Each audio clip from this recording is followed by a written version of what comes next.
Jendela Informasi mengungkap setiap cerita, potret batas negeri tentang kedaulatan bangsa, potret tapal batas dari RRI Merauke.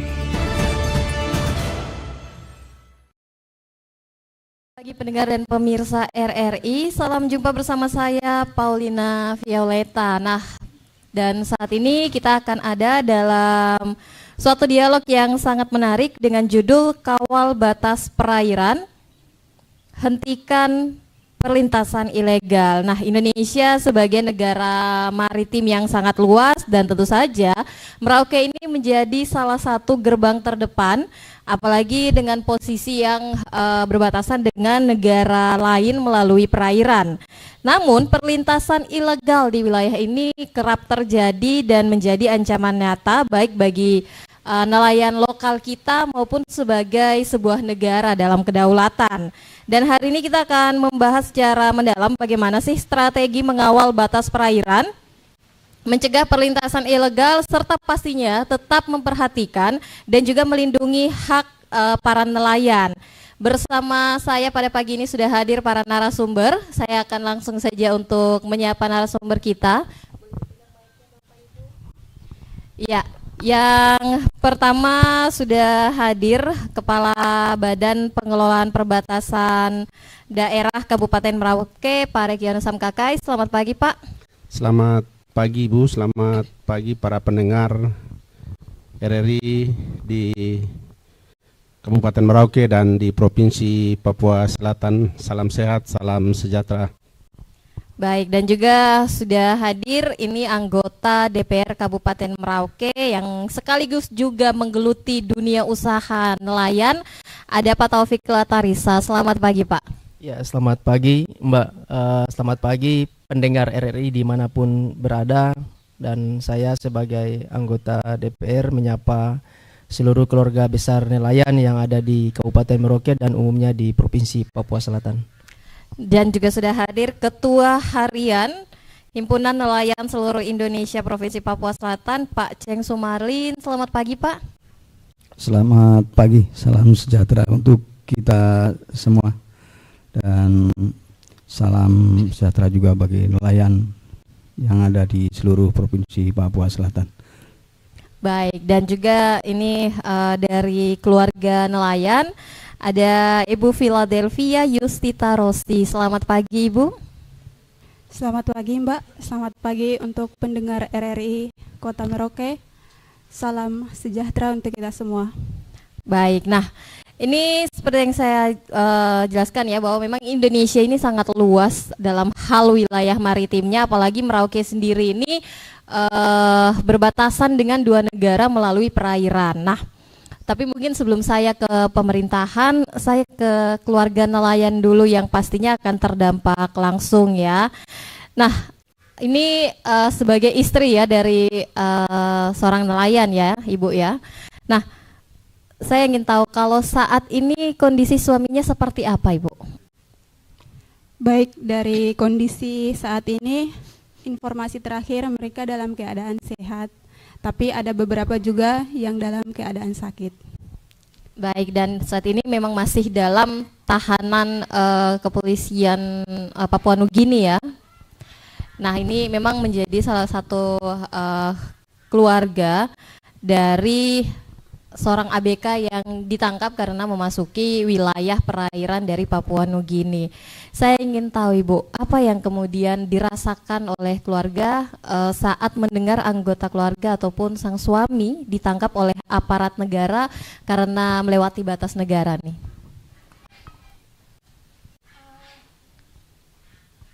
Tentunya pertama kali mendengar, pasti kita merasakan kesedihan. Pasti kita merasa sedih waktu pertama kali kita mendengarkan mereka ditangkap oleh PNG. Tapi kami tidak bisa berbuat apa-apa. Kami hanya bisa menerima apa yang sudah terjadi dan mendoakan yang terbaik buat mereka. Itu saja. Baik. Nah, saya ingin tahu nih, kalau mungkin sepengetahuan sebagai karena masih berhubungan bersama suami juga ya yang ditangkap ya, Apakah kemudian ketika memasuki wilayah dari Papua Nugini itu para nelayan ini sebenarnya sadar bahwa telah melewati batas, atau ini karena keterbatasan dari alat-alat navigasi ataupun alat-alat kapalnya sehingga tidak sadar bahwa telah memasuki perairan Papua Nugini? Kalau untuk alat-alat navigasi di kapal semua lengkap ya, tapi mungkin karena tidak sadar di bawah arus atau bagaimana, jadi mereka tidak tahu, tidak sadar kalau sudah melewati perairan PNG, sudah memasuki perairan PNG. Baik, jadi kalau menurut ini karena tidak sadar ya, dan tidak disengaja ya? Iya, tidak disengaja. Nah, saat ini karena ini yang ditangkap suami ya Ibu ya? Iya. Kalau posisi saat ini sudah memiliki anak? Kami sendiri sudah memiliki anak, 3 orang anak.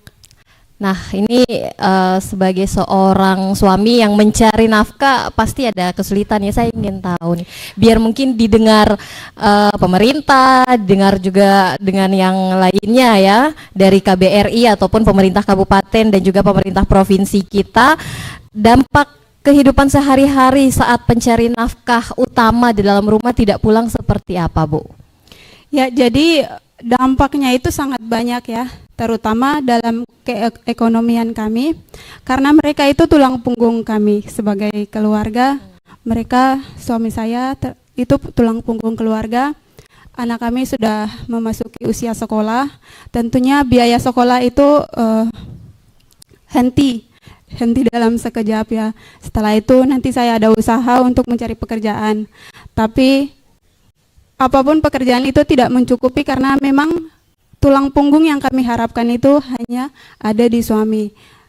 Dari keluarga juga mengharapkan bantuan dari suami juga. Kemudian itu ada beberapa kegiatan ataupun yang biasanya kami lakukan dan akan kami lakukan itu tidak berjalan karena waktu suami ditangkap di sana, terus kami juga khawatir tentang keadaan mereka di sana. Kami di sini keluarga juga takut bagaimana mereka berapa lama di sana. Keadaan mereka di sana bagaimana, atau sehat atau sakit, kami cuman bisa komunikasi tapi komunikasinya tidak lancar. Karena suami saya juga tidak pegang HP, cuman mengandalkan dari teman. Informasinya juga putus-putus. Yang kami khawatirkan itu mereka di sana sakit, dan akibat yang paling mendalam yang kami keluarga rasakan itu adalah ekonomi kami. Nah, ini sebagai keluarga nelayan nih, apa yang diharapkan kepada pemerintah kita dalam keadaan saat ini? Harapan kami dari keluarga, semoga pemerintah daerah, pemerintah setempat, dan pemerintah Indonesia dapat membantu mereka di sana, membantu 38 orang nelayan negara Indonesia yang ada di Papua Nugini, agar bisa membantu mereka bisa mendapatkan bantuan hukum. Itu harapan kami, agar mereka bisa cepat kembali ke Indonesia dalam keadaan yang selamat. Baik, utamanya bantuan hukum ya. Nah, saya ke Pak Ketua HNSI, kalau begitu saya ingin tahu Pak, sebagai orang yang memang sudah dalam dunia perairan ini, sudah basah gitu ya, kira-kira seperti apa Pak yang menjadi penyebab utama dari para nelayan kita ini sampai sepertinya ini kejadian berulang Pak, untuk memasuki batas wilayah negara tetangga kita Pak? Alasan utama yang sering Bapak dengar dari para nelayan itu apa sebenarnya? Silahkan. Iya, baik. Jadi kalau alasan yang paling utama itu tentu saja tidak ada, Ibu. Kembali lagi kepada nelayan ini berdasarkan pengalaman dan latar belakang pendidikan. Kami nelayan itu hampir 50% orang yang putus bolpen, jadi orang yang tidak sekolah. Dan untuk pengetahuan kami sangat terbatas kecuali ilmu masalah yang terkait dengan perikanan. Kadang juga beredar isu yang kurang agak betul. Nelayan sebagian kadang tahunya itu perbatasannya ada zona netral apa segala macam, itu isu-isu yang tidak benar. Nah itu yang kadang-kadang memancing teman-teman kita untuk coba-coba mendekati area perbatasan. Dan akhirnya ketika negara sebelah menegakkan aturan, akhirnya nelayan kita yang jadi korban seperti itu. Mungkin juga ada alasan yang terkait urusan perut, Ibu, karena hasil di wilayah kita sendiri kurang tahu, mungkin karena sudah terlalu banyaknya kapal dari luar daerah atau seperti apa yang beroperasi, sehingga kami nelayan Merauke sendiri agak terdesak untuk wilayah mencarinya, itu akhirnya bergeser ke wilayah perbatasan itu sendiri. Ya pada intinya nelayan itu cuma satu tujuannya, untuk mencari hidup. Nelayan saya rasa tidak mencari lebih, hanya sekedar untuk memenuhi kebutuhan hidup. Demikian. Baik ya, karena kayaknya mau dipaksakan lewat juga taruhannya besar, tapi pulangnya nggak kaya juga sebenarnya, apalagi untuk ABK ya Pak ya. Nah ini berarti masalah utama yang dikatakan adalah karena patah pena ya, atau memang edukasi Pak, seperti itu, sehingga hal yang dipelajari adalah hal yang diturunkan dari orang tua, seperti itu. Ini berarti dalam hal edukasi juga ya. Tapi saya ingin tahu Pak, kalau dari Himpunan Nelayan sendiri, apa yang kemudian dilakukan oleh HNSI dalam hal pendampingan kepada para nelayan yang ditangkap ya, baik mungkin secara advokasinya, ataukah karena ini sebuah himpunan yang berjenjang dan sampai ke pusat, apakah kemudian ini bisa diobrolkan untuk sampai ke pusat, sampai ke KBRI, atau seperti apa kalau dari himpunan Pak? Baik, dari kami memang saya pribadi mendengar kasus ini sudah lama tertangkap, namun untuk laporan resminya masuk ke kami itu baru tanggal 28 kemarin. Jadi setelah laporan masuk pun itu langsung kami tindak lanjuti. Kami berkoordinasi dengan pemerintah daerah, dengan Pak Riki sebagai pengelola perbatasan. Kemudian kami juga melakukan menyurat kepada yang terkait. Dalam hal ini mengacu kepada Permen KP, yaitu untuk menangani kasus penangkapan nelayan di luar daerah itu, di luar negeri, itu sepenuhnya diserahkan kepada pemerintah daerah. Jadi kami mengawal apa yang menjadi hak-hak kemanusiaan nelayan. Tentunya kami juga sudah mencoba menghubungi terkait apa yang terjadi dari pihak keluhan dari pihak keluarga dan apa-apa yang harus kami lakukan. Kami sudah sampaikan kepada pemerintah daerah, baik itu kepada perwakilan konsulat yang di sana, sudah kami tembusi bahwa apa yang menjadi tuntutan keluarga tetap sepenuhnya akan kami dampingi sampai dengan akhir. Baik Pak, ini sebagai pihak yang mendengar langsung keluhan-keluhan masyarakat, apa kemudian kebetulan ada dari pemerintah, ada dari DPR Kabupaten juga, apa yang kemudian bisa menjadi usulan dari HNSI dengan melihat kenyataan di lapangan kepada pihak pemerintah untuk dapat mengurangi ataupun kalau bisa ya sama sekali menghilangkan kejadian nelayan yang tersesat ataupun tertangkap di wilayah perairan PNJ Pak? Baik, untuk HNSI sendiri kami sebetulnya sudah melakukan sosialisasi ya berulang-ulang, bahkan kami tidak bosan untuk menyampaikan kepada teman-teman nelayan seluruhnya yang ada di Provinsi Papua Selatan, karena kami tidak membenarkan untuk nelayan kami melakukan lintas batas ke negara lain. Di samping itu juga ada penyampaian-penyampaian dari aparat penegak hukum, dari Angkatan Laut dan Kepolisian juga menekankan kepada kami untuk tidak melanggar batas. Yang kedua, terkait mungkin agar kejadian ini tidak terulang kembali, itu saya rasa di luar kemampuan kami sebagai kami hanya organisasi lintas kemasyarakatan, jadi yang memiliki hak sepenuhnya kembali lagi kepada penjaga perbatasan, mungkin demikian. Baik, tapi mungkin salah satu yang bisa didengar yaitu ya terkait edukasi ya Pak ya, sehingga mungkin ada edukasi yang memang dikhususkan kepada para nelayan kita, walaupun memang sebenarnya sudah cukup banyak juga edukasi yang diberikan ya dari pihak-pihak terkait. Kalau gitu saya ke Pak Taufik Latarisa dulu nih, sudah duduk di kursi dewan tetapi sebelumnya di kursi kapal ya. Ini juga termasuk yang sudah basah sebasah-basahnya di dunia nelayan, sudah cukup lama sebelum menjadi anggota dewan sebagai seorang nelayan ya. Nah, Pak Taufik, saya ingin tahu kalau pandangan dari Pak Taufik sendiri terhadap rentetan kasus penangkapan nelayan Indonesia ataupun secara khusus nelayan Merauke di wilayah Papua Nugini ini, Pak, seperti apa melihatnya? Ya baik, terima kasih Mbak Violeta.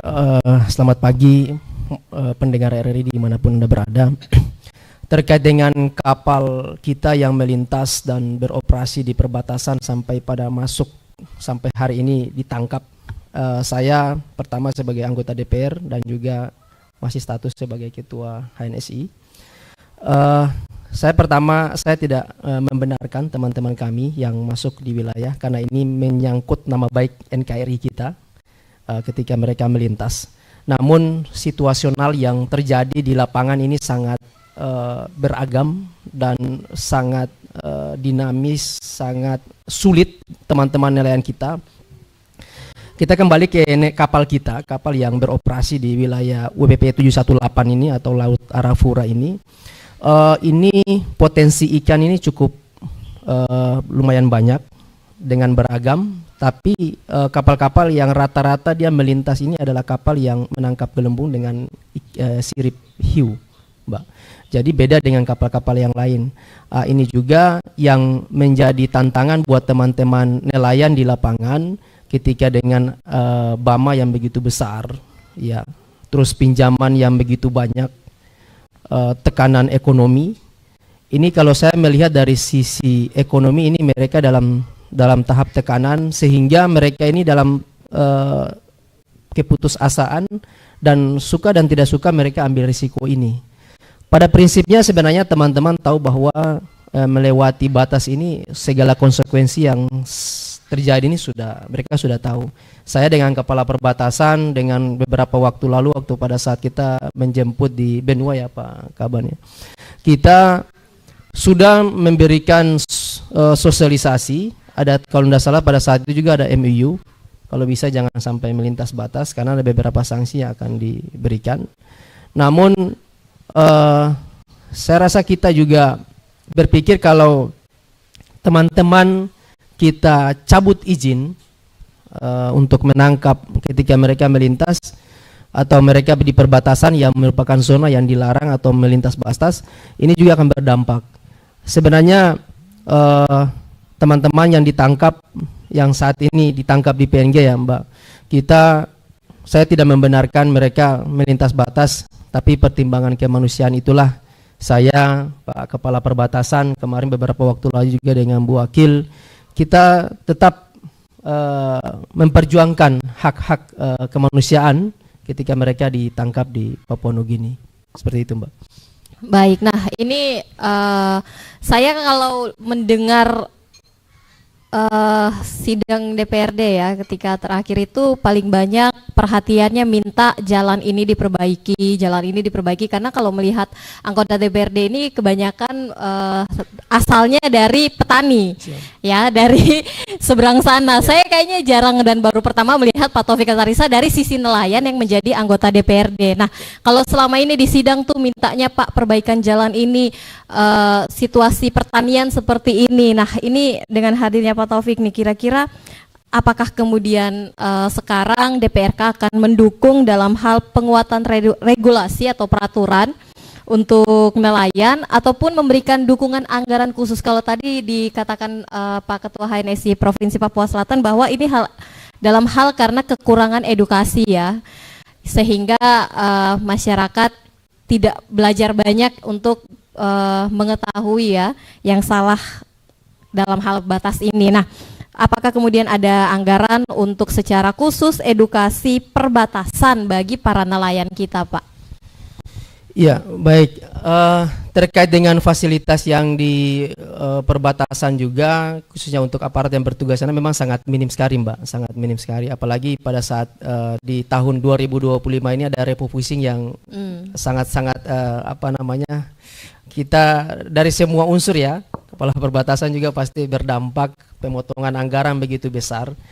Tapi kalau saya lihat dari kacamata perikanan ini, kalau pemerintah daerah maupun pemerintah pusat dengan adanya otonomi khusus di Papua Selatan, sebenarnya potensi PAD ini kita ini cukup besar, Mbak. Kita tidak perlu harus bukan tidak perlu tapi mengharapkan bantuan pusat, tapi pengelolaan kekayaan kita ini bisa dimanfaatkan untuk PAD yang begitu besar. Karena kita ketika melirik ke belakang, Mbak Violeta ya, itu pendapatan daerah dari hasil perikanan itu beberapa tahun lalu itu cukup besar.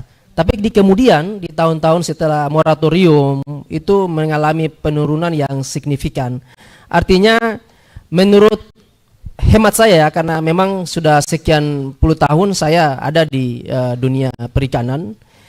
Dari sisi infrastruktur pelabuhan, penyediaan pelabuhan untuk GT di bawah 30 ini sangat minim, sangat terbatas. Dari kita lihat pelabuhan Nusantara ya yang saat ini lagi beroperasi itu tidak sesuai dengan standar GT di bawah 30.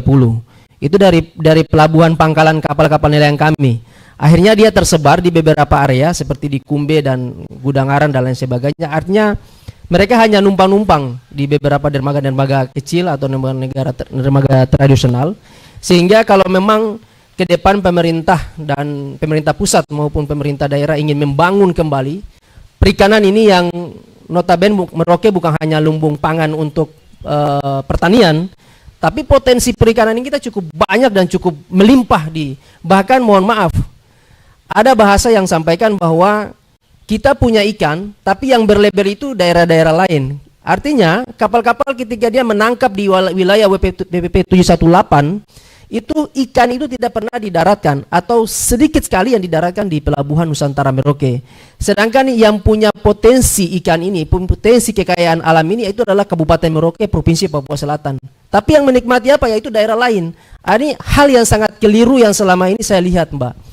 Ketika infrastruktur dalam hal ini pelabuhan ini bisa maksimal, bisa disiapkan dengan baik, dengan bongkar ikan yang begitu menjamin keamanan daripada kapal-kapal, terus dari sisi administrasi bisa lengkap dan cepat, ini akan membantu Mbak PAD kita di Kabupaten Merauke. Saya rasa ini menjadi catatan penting ya buat pemerintah pusat, karena kalau lihat dari situasi sekarang ini semua apa-apa itu semua ke pusat. Tapi pada saat ini kita melihat ada salah satu hak daripada khususnya di Papua Selatan itu ada otonomi khusus. Otonomi khusus ini kita punya kekhususan untuk mengatur wilayah kita, untuk mengatur kekayaan kita. Disinilah mungkin dari kejadian-kejadian ini mungkin dari kapal-kapal yang selama ini kita lihat kapal-kapal yang ditangkap itu lebih banyak kan kapal-kapal sirip, kapal-kapal gelembung ya yang ditangkap di Papua Nugini. Bagaimana pemerintah mendorong nelayan kami, membantu nelayan kami memfasilitasi bagaimana dia bisa bermigrasi kepada kapal-kapal yang menangkap ikan konsumsi, bukan ikan gelembung. Karena rata-rata Mbak, yang dikejar di PNG itu bukan ikan konsumsi, ikan gelembung sama sirip Mbak. Ya, artinya selama ini mindset daripada nelayan, dia harus berpikir bagaimana saya dapat gelembung banyak, bagaimana saya dapat sirip banyak. Tapi selama ini mereka mengabaikan ikan-ikan konsumsi kita itu cukup banyak. Memang secara rasional kita tidak bisa harus langsung pemerintah kumpul semua kapal kasih bantuan misalkan pisir misalkan. Ini dia harus bertahap Mbak. Harus bagaimana mempengaruhi pemerintah merangsang nelayan kami sehingga tidak berpikir harus gelembung. Bayangkan Mbak, ribuan mungkin ratusan ton itu kapal kita di wilayah WPP 718 ini kapal-kapal dari luar dia menangkap ikan. Dia tidak pernah melakukan pembongkaran di wilayah pelabuhan Nusantara Merauke. Dia kembali ke Probolinggo, kembali ke Surabaya, Jakarta dan kota-kota yang dituju dari asal kapalnya, sehingga kapal yang menangkap ikan itu dia tidak pernah melaporkan kepada pemerintah di sini bahwa kita menangkap ikan itu sekian ratus. Sedangkan kapal-kapal kita yang harus berburu gelembung sampai ke negeri orang, tapi dari wilayah lain, provinsi lain ketika dia menangkap ikan di kami dengan ratusan mungkin miliar dari hasil tangkapan itu pemerintah daerah dan pemerintah pusat hanya melihat bahwa hasil kekayaan itu ada di Papua Selatan, tapi yang menikmati itu provinsi lain. Ini yang sangat saya sayangkan sebagai anggota DPR maupun sebagai pelaku usaha perikanan di Provinsi Papua Selatan khusus Merauke. Bagaimana kita saling berkoordinasi, saling bagaimana mendorong atau merangsang nilai-nilai kita ini. Jangan sampai mereka sampai harus terfokus tangkap gelembung sampai masuk di wilayah orang, akhirnya ditangkap saat ini. Mbak, saya prihatin sekali Mbak dengan Pak Kaban ini. Nelayan kami itu ketika sampai ditangkap, mereka harus mengadu, itu nggak tahu kemana. Sampai kemarin Pak Kaban juga, Pak Kepala Perbatasan, teman-teman nelayan ke sana harus bagaimana mengadunya. Pak Kepala Perbatasan juga, ya ini kan ditangkap di negara orang, bukan di NKRI. Kita punya keterbatasan yang mengatur di sana tentang hukuman, tentang bagaimana pasal-pasal, itu negara di sana.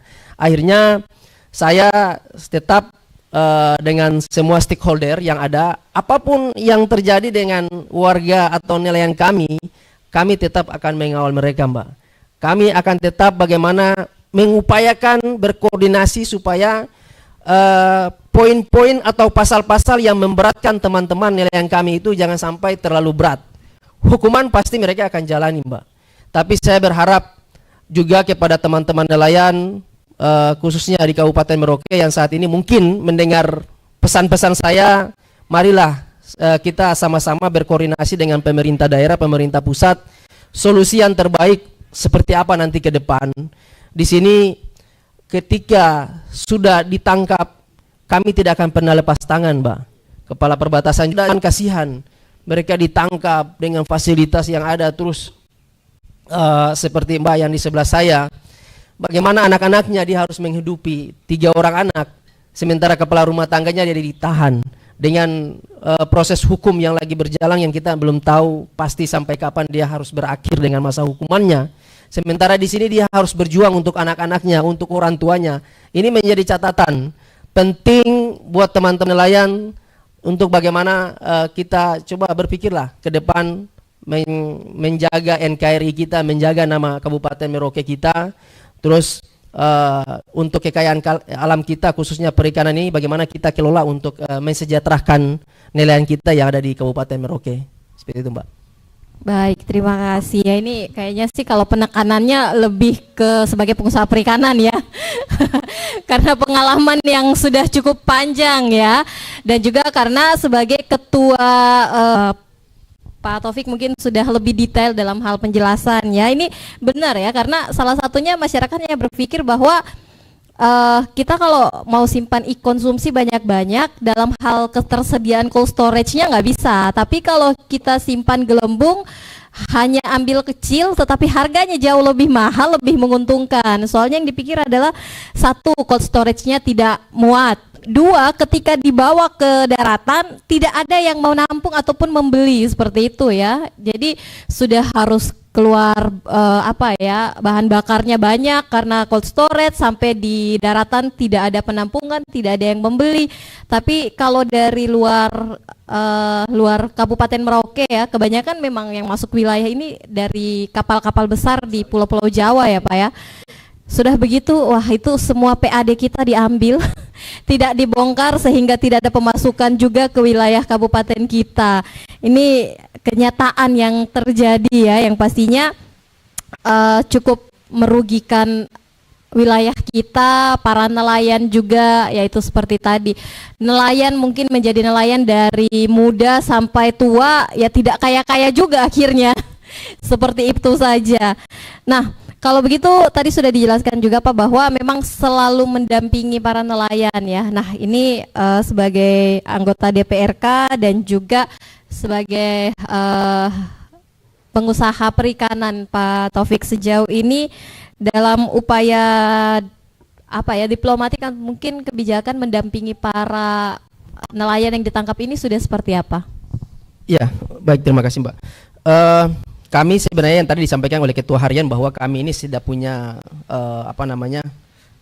kekuasaan atau hak untuk mengatur negara PNG atau bagaimana mengatur proses sidang.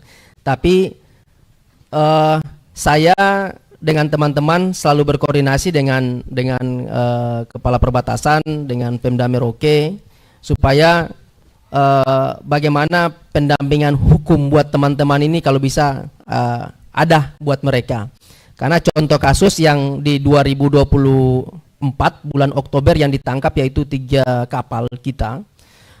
Alhamdulillah kemarin setelah kami berkoordinasi, terus dari kepala perbatasan juga berkoordinasi dengan Kemenlu KBRI yang ada di Papua Nugini, dari putusan hukum yang diponis yaitu 5 tahun kalau nggak salah Pak Kepala ya, itu alhamdulillah dikurangi kalau nggak salah 2,5 tahun. Jadi dia dikenakan hukuman itu 2,5 tahun. Artinya 0,5% daripada ponis hukuman oleh negara PNG. Ini juga upaya-upaya ini bukan hanya sampai di situ. Dari kami dan kemarin juga kalau nggak salah setelah pertemuan dengan Pak Bu Wakil Bupati dengan Kepala Perbatasan, ada upaya-upaya ke Kemenlu supaya bagaimana pendekatan-pendekatan ke KBRI sana untuk mengawal dan memberikan bantuan hukum atau menyediakan lembaga hukum untuk bagaimana yang sudah diputuskan 2,5 tahun ini mungkin ada upaya-upaya lain yang mungkin lebih meringankan lagi, dan juga kepada 2 kapal terakhir yang ditangkap di bulan Maret 2025 itu juga kami juga ada berkoordinasi juga yang sementara ini masih dalam proses persidangan, Mbak.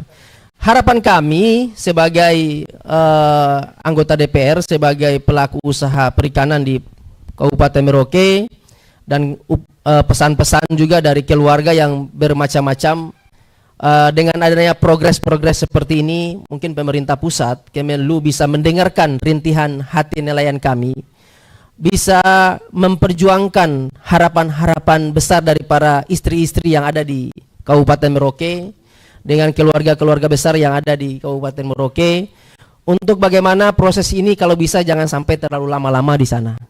Untuk membebaskan mereka saat ini sangat tidak mungkin ya.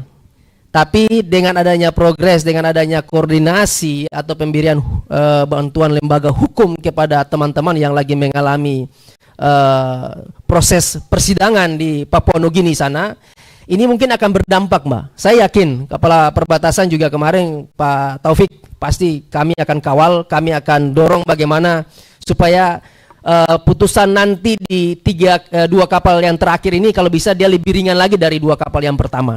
Ini upaya-upaya kami, Mbak. Kami tetap mengawal, dan dari pihak keluarga, pihak kapal juga selalu berkoordinasi dengan kami, selalu tanya kami. Saya sampai dengan Pak Kepala Pengelola Perbatasan juga ini sampai ya kita ini mau bilang bosan juga tidak, karena kita ini bukan apa, ketika dengar ditangkap tanggung jawab kita itu pusing, Mbak. Kita sampai harus berkoordinasi sampai kemarin terakhir waktu ke Benua Bali itu, Mbak, dengan situasi kondisi keuangan Pemda yang seharusnya dalam aturannya itu tidak ada anggaran untuk kita mau jemput atau apa, itu tidak ada. Tapi syukur saya terima kasih ke Pak Kepala Perbatasan ya, Pengelola Perbatasan, dengan berkoordinasi dengan Bupati pada saat itu sehingga mereka bisa membantu biaya tiket pada saat itu ya Pak Kepala Perbatasan ya. Itu semua difasilitasi oleh Pemda. Padahal seharusnya itu dalam aturan tidak ada. Tapi ya itulah, kembali ke tanggung jawab kemanusiaan, tanggung jawab kami sebagai pelaku usaha di Kabupaten Merauke. Kami tetap berkoordinasi untuk bagaimana meringankan mereka punya hukuman. Seperti itu. Terima kasih. Baik, terima kasih. Sekarang saya ke Pak Kepala Badan Perbatasan, Pak Reki ya. Kalau sampai saat ini Pak, berapa jumlah kapal dan orang atau nelayan masyarakat Merauke yang sudah ataupun ditangkap di PNJ, Pak? Baik, terima kasih. Pertama, kehadiran saya di sini mewakili pemerintah daerah, dalam hal ini Bapak Bupati dan Ibu Wakil Bupati yang sudah memberikan penegasan dan tugas kepada saya selaku Kepala Badan Pengelola Perbatasan untuk mengawal terkait dengan proses hukum nelayan kita yang ditangkap di PNG saat ini, baik tahun 2024 maupun 2025. Bupati, kita bersyukur terutama kepada para nelayan bahwa pemerintah daerah dalam hal ini serius terkait dengan pelayanan kepada nelayan. Ini bisa dibuktikan dengan kebijakan-kebijakan yang diambil. Terkait dengan jumlah kapal yang saat ini saya ambil 2 tahun terakhir ini itu 2024 3 kapal dan 2026 itu 2025 itu 3 kapal. Jadi 2 tahun terakhir ini 6 kapal yang ditangkap. Tapi dari 6 kapal itu 1 kapal bukan dari Merauke tetapi dari Pulau Jawa. Saat ini ada dengan ABK jumlahnya 38 orang yang sedang menjalani proses hukum di Port Moresby. Kapal-kapal ini ditangkap tidak jauh sebenarnya dari perbatasan RI PNJ, tetapi pada saat patroli gabungan di PNJ itu biasanya melibatkan pihak perikanan unsur CIK PNJ dan juga Australia ini yang menjadi catatan untuk nelayan kita bahwa ketika patroli gabungan yang dilakukan oleh pemerintah PNJ dan Australia ini tidak ada ampun bagi pelintas yang melintas batas, terutama di batas laut, yaitu nelayan. Baik, Pak Regi, kalau tadi sudah dikatakan oleh Pak Ketua Harian HNSI ya bahwa dalam hal ini terkait dengan edukasi, seperti kalau mungkin di kalangan nelayan, apalagi nelayan tradisional ya, yang mengatakan itu masih wilayah netral, tidak apa-apa masuk sedikit-sedikit itu masih netral. Katanya begitu. Nah, terkait dengan bagaimana pemetaan atau batas laut antara Indonesia dan Papua Nugini yang mungkin saat ini apakah kemudian disosialisasikan kepada nelayan kita, Pak? Baik, terkait dengan edukasi dan sosialisasi kepada para nelayan, baik itu nelayan batas laut maupun darat, kami dari pemerintah daerah itu sering melakukan sosialisasi. Kami jujur memang selama 2 tahun terakhir ini kami belum melakukan sosialisasi terkait dengan peraturan lintas batas bagi nelayan karena keterbatasan anggaran. Ya, kita ketahui bahwa ada refocusing yang dilakukan oleh pemerintah pusat. Tetapi edukasi ini menurut kami mewakili pemerintah daerah ini sudah sering dilakukan, baik itu dari Dinas Perikanan Kabupaten Merauke. Sekarang kita ada provinsi, perikanan provinsi sudah mulai, kami dari perbatasan, dari himpunan nelayan itu sendiri, dan terkait juga dari Angkatan Laut, dari kepolisian yang menangani sektor laut. Ini saya pikir edukasi dan sosialisasi itu sudah sering dilakukan. Sekarang bagaimana para nelayan untuk mematuhi ketentuan-ketentuan terkait dengan aturan yang berlaku. Ya, kita sederhana saja, batas laut sudah jelas. Ketika alat navigasi itu berfungsi dengan baik, sudah modern, pasti sudah mengetahui tapal batas. Lewat sedikit pasti navigasi akan memberitahu informasi itu kepada kapten dan ABK yang ada di kapal. Ya, untuk sosialisasi memang kami sebagai OPD teknis itu perlu untuk peningkatan sosialisasi kepada para nelayan. Dan sosialisasi yang sering kami lakukan itu melibatkan pihak-pihak yang berwenang, Angkatan Laut, dari Migrasi, Bea Cukai, melibatkan dari HNS sendiri, perikanan.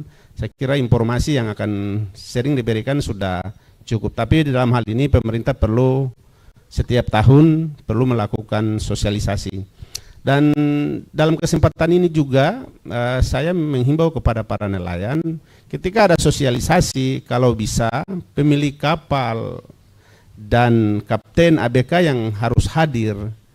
Tetapi kadang ibu-ibu yang hadir ini menjadi catatan untuk kita semua. Ini harap menjadi perhatian. Iya, ini yang repot juga ya Pak ya, yang diundang bapak-bapaknya yang melaut, yang disuruh datang emak-emaknya. Terus sampai rumah nanti kasih tahu, Bapak ini di sana tadi dong bilang begini. Shh, dong tidak tahu. Kita yang di laut dong tidak. Repot jadinya ya. Baik, untuk mendengarkan pemirsa RRI, tetap dengarkan dialog kita di pagi ini, dan tentu saja untuk yang ingin memberikan masukan ataupun bertanya, saya ajak untuk boleh langsung menuliskan live chat di YouTube RRI Merauke. 92,1 Prado FM teman baik kamu. Kali ini ada Mariana yang katanya pengen titip salam buat Mbak Nur yang lagi di Paris. Walah Mar, aku krungu lo salamu, tombo kangen. Samo-samo. Bundo, awak baru dapat info lowongan Karajo di RRI News.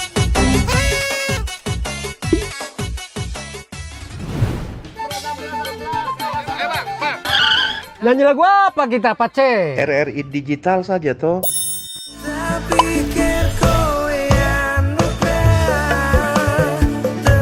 Sesekali jazz lah. Semangat ya manggungnya. Iya dong, kan mau manggung di komunitas. RRI ada di berbagai platform. Sekarang banyak cara menikmati RRI. Kamu yang mana?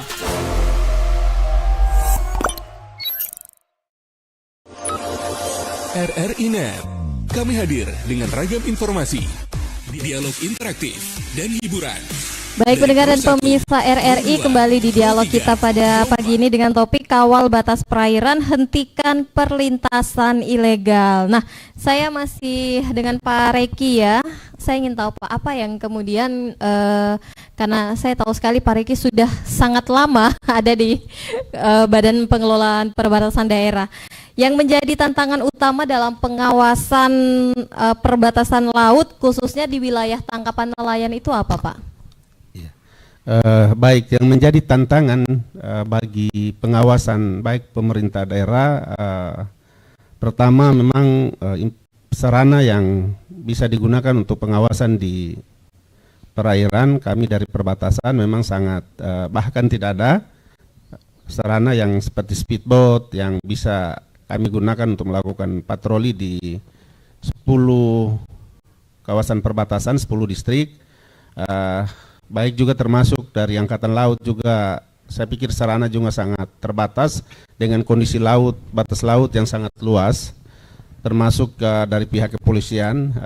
Hal ini beberapa tahun lalu juga kami sudah sampaikan ke BNPP, Badan Pengelola Perbatasan Nasional, dan Kemenlu agar menjadi perhatian dari pemerintah pusat, bisa membantu pihak-pihak yang berwenang yang bertanggung jawab dalam pengawasan kedaulatan negara di tapal batas ini. Kami sudah sampaikan agar mendapat perhatian di wilayah perbatasan. Salah satunya adalah beberapa tahun ini saya di perbatasan sudah 6 tahun, itu bagaimana dihadirkan pos lintas batas di batas laut di Torasi. Ini sudah pemerintah Indonesia sering mengusulkan, tapi dari pihak Papua Nugini ini belum berkenan untuk mereka menolak jika ada pos lintas batas di wilayah perbatasan.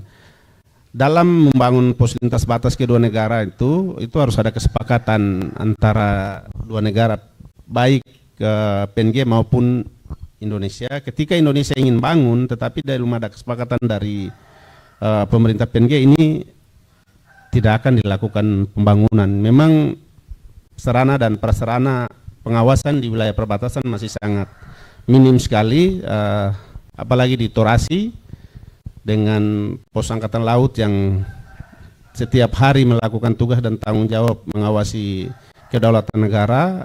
Fasilitas mereka juga sangat kurang, baik itu mereka termasuk perbatasan memang masih sangat kurang terkait dengan fasilitas pengawasan di batas laut Indonesia. Demikian.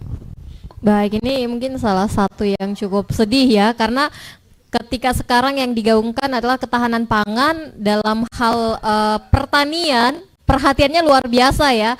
Alsintan didatangkan berpuluh-puluh seperti itu ya. Padahal dalam hal luas wilayah dan juga mungkin kekayaan alamnya dalam hal perikanan tidak kalah nih. Dengan perhatian yang sama, baik itu pertanian, perikanan, mau ke perkebunan ya ataupun peternakan, semuanya bisa diangkat sama-sama karena wilayah baik darat ataupun lautnya yang luas dan juga semuanya kaya. Jadi kalau mungkin semuanya diperhatikan, walaupun memang kayaknya sulit ya kalau kita bilang Bapak harus perhatikan semuanya. Tidak mungkin, memang harus satu diselesaikan baru kemudian satu. Kalau semuanya bersamaan pasti akan keteteran ya. Tetapi yang mungkin tidak boleh kalah dilihat yaitu wilayah perairan kita yang begitu luas dengan isinya yang begitu kaya ya. Nah, ini terkait dengan kerjasama lintas negara, mungkin salah satunya tadi ketika mau dibangun pos tidak bisa ya Pak, karena memang ketika kita punya di sebelah pun harus punya, sehingga memang harus ada kesepahaman dalam hal itu ya. Nah, kemudian dalam hal mungkin kerjasama yang bisa dibangun terkait mungkin dengan zona tangkap atau mungkin nantinya ke depan dalam hal komunikasi. Ini kira-kira apakah setiap tahun itu terus diusahakan untuk didorong ada komunikasi dengan negara tetangga Pak, ataukah hanya menanti kapan nih Papua Nugini mau untuk bekerja sama nih Pak? Baik. Dari pemerintah Indonesia dalam setiap tahun itu ada pertemuan bilateral antara kedua negara, baik pemerintah Indonesia maupun PNG yang menjadi ajang membicarakan hal-hal terkait dengan perbatasan, baik perlintasan maupun barang dan manusia masuknya di wilayah perbatasan. Ini menjadi perhatian dari kedua negara. Setiap tahun itu ada pembahasan terkait dengan kerjasama. Kita harap saat ini Provinsi Papua Selatan sudah ada dan sudah pemerintahnya sudah berjalan. Ini perlu di Provinsi Papua Selatan ini perlu dibentuk Badan Pengelola Perbatasan dan Kerjasama Provinsi Papua Selatan. Nah, ini menjadi catatan untuk kita di Provinsi Papua Selatan, sehingga untuk lebih intens kita harus ada badan perbatasan di tingkat provinsi yang melakukan komunikasi dan koordinasi dengan pemerintah PNG dalam hal ini membangun kerjasama. Dalam setiap tahun memang kami waktu masih tergabung di Provinsi Papua Selatan, Provinsi Papua dengan Badan Perbatasan Provinsi Papua Selatan ini terus mendorong kerjasama perbatasan. Namun saat ini belum ada keseriusan, baik itu dari pemerintah PNG terutama dan kita di Provinsi Papua Selatan. Sebenarnya yang sering kali dibahas itu adalah kerjasama perikanan antara Merauke dan Daru, karena dua kota ini sangat berdekatan, berada di tapal batas yang sangat berdekatan, sehingga ini yang harus diwujudkan. Dari pemerintah Indonesia sudah membangun koordinasi untuk bekerja sama dengan PNJ. Sekarang dari provinsi dan kabupaten ini kita menindaklanjuti niat baik dari Kemenlu yang akan memfasilitasi terkait dengan kerjasama kedua negara, khususnya Merauke dengan Daru yang menjadi pusat kota di pesisir perbatasan ini. Baik, nah ini pertanyaan terakhir saya Pak, untuk mungkin seperti yang disampaikan 30-an nelayan kita ya sudah sedang berada di Papua Nugini ya, ataupun sedang ditahan. Saya yakin Ibu Philadelphia ingin apa ya, mungkin update terbaru ataupun kepastian dari pemerintah Pak. Kasihan kalau ditinggal lama-lama Pak soalnya. Jadi untuk saat ini seperti apa peran pemerintah untuk masyarakat kita Pak? Untuk terkait dengan peranan pemerintah dalam hal ini Pemda Kabupaten Merauke, itu sesuai dengan petunjuk Bupati dan Ibu Wakil Bupati kepada kami sudah melakukan koordinasi dan upaya-upaya terkait dengan beberapa 38 nelayan kita di PNG yang saat ini menjalani hukuman. Yang pertama kasus 2024 itu sudah diputuskan 5 tahun penjara, tapi puji Tuhan ada melakukan upaya keringanan dari KBRI, itu sudah 2 tahun setengah. Untuk yang kasus 2025 ini juga 5 tahun penjara dengan denda yang cukup besar, bahkan miliaran. Ini juga masih pemerintah daerah. Dalam hal ini kami sudah memohon kepada KBRI untuk mengawal bantuan hukum sehingga yang kasus 2025 itu juga bisa ada keringanan. Bahkan mungkin dari 2,5 tahun mudah-mudahan ada keringanan lagi.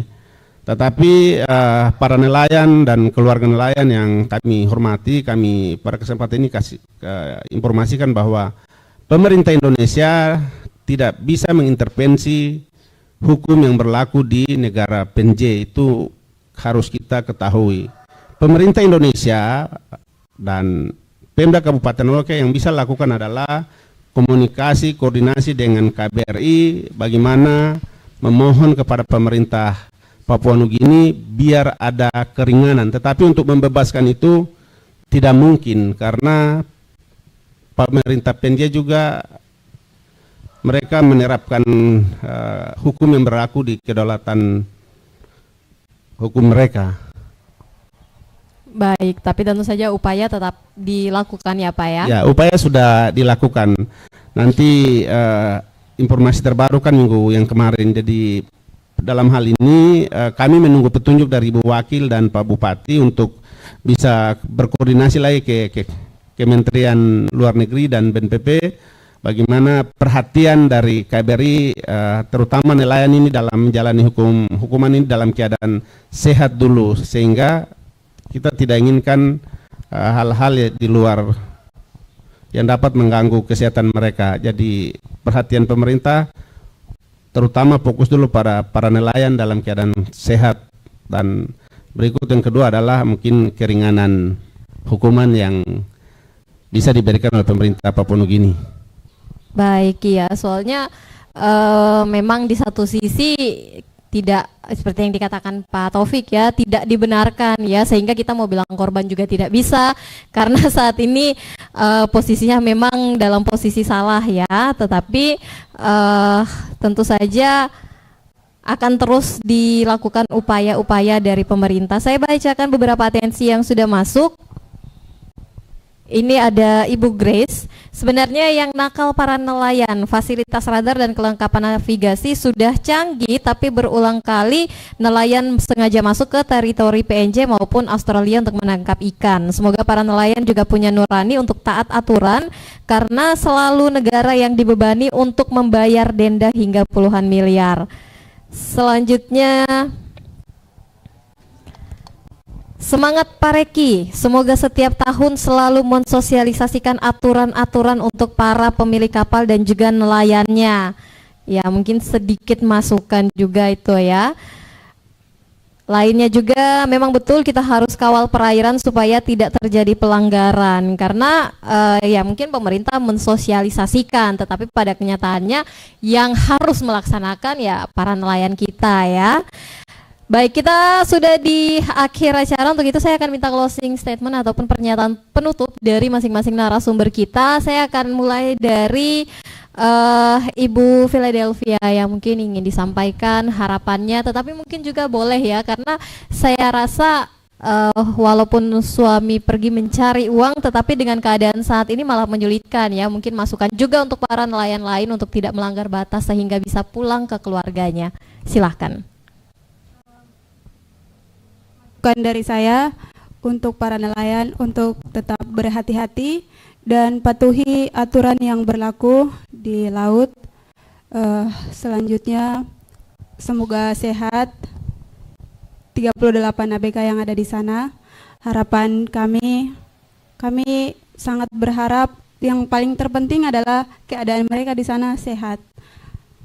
Yang kedua, bantuan hukum tentunya itu harapan kami dari keluarga, dan juga harapan terbesar 38 nelayan yang ada di Papua Nugini, agar kami bisa membantu mereka di sana karena mereka sangat membutuhkan bantuan. Baik, intinya walaupun harus menjalani hukuman, tapi semoga diperhatikan dan tetap sehat ya, sehingga bisa kembali tanpa kekurangan apapun. Terima kasih untuk Ibu Philadelphia. Selanjutnya saya ke Pak Ceng sekalian, Pak. Walaupun masih baru untuk HNSI Papua Selatan, Pak, boleh dikasih warning untuk para nelayan kita, silakan. Baik. Pada kesempatan ini sekaligus saya mau konfirmasi terkait HNSI. Jadi kalau untuk tindak lanjut terkait nelayan yang ada di Papua Nugini yang saat ini sedang menjalani hukuman, ya tentu saja kami HNSI adalah atas dasar kepentingan daripada nelayan. Jadi tugas kami memang seperti apapun nelayan, mau salah mau benar, kami tetap ada di depan mereka, di samping mereka. Ya walaupun nelayan kami salah, paling tidak negara punya hak untuk memperjuangkan kemanusiaannya kembali. Jadi untuk nelayan seluruhnya kami akan selalu berupaya sosialisasi pada teman-teman semua agar tidak lagi melakukan pelanggaran-pelanggaran itu, karena sangat tidak dibenarkan. Kami HNSI berdiri di atas negara Republik Indonesia dan wajib hukumnya kami untuk mengangkat derajat dan martabat negara ini.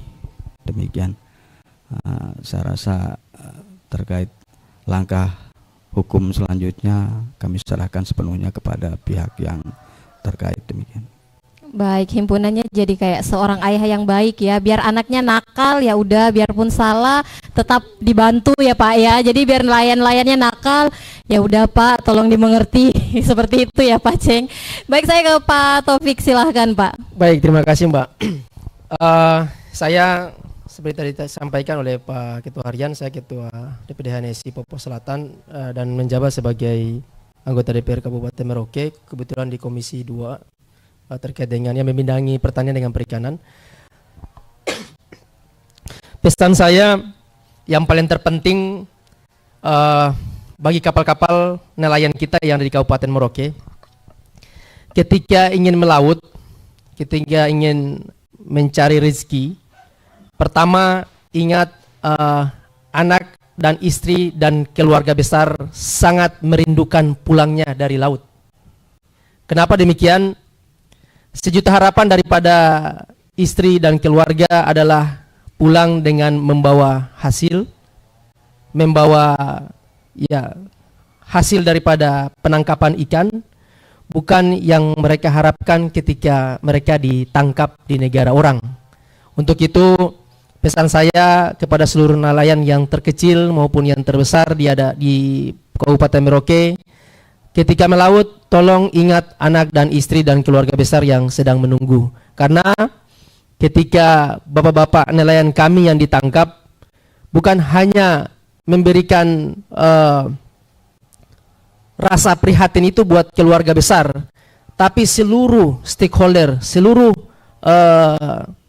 pemerintah provinsi maupun pemerintah daerah yang saat ini kita lihat, meskipun pemerintah daerah atau pemerintah provinsi maupun pusat yang jelas-jelas itu adalah salah, tapi hati nurani pemerintah selalu menjadi garda depan.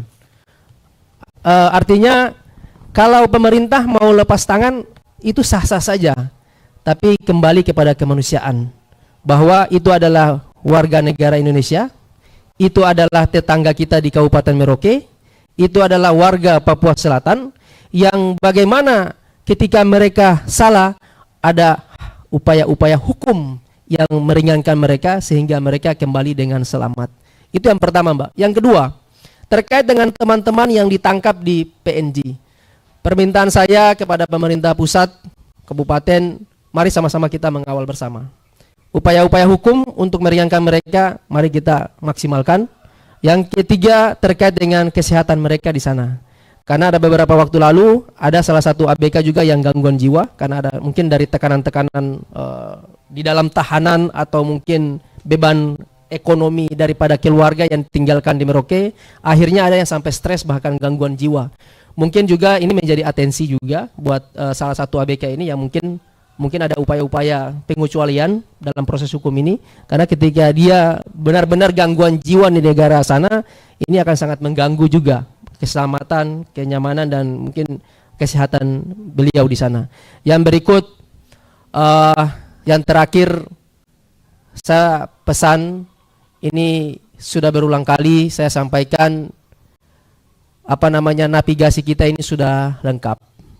Pemerintah sudah menganjurkan dan seluruh batas-batas yang disampaikan kepala perbatasan tadi, ketika kita di titik perbatasan NKRI dan Papua Nugini, jangan sampai melintas batas.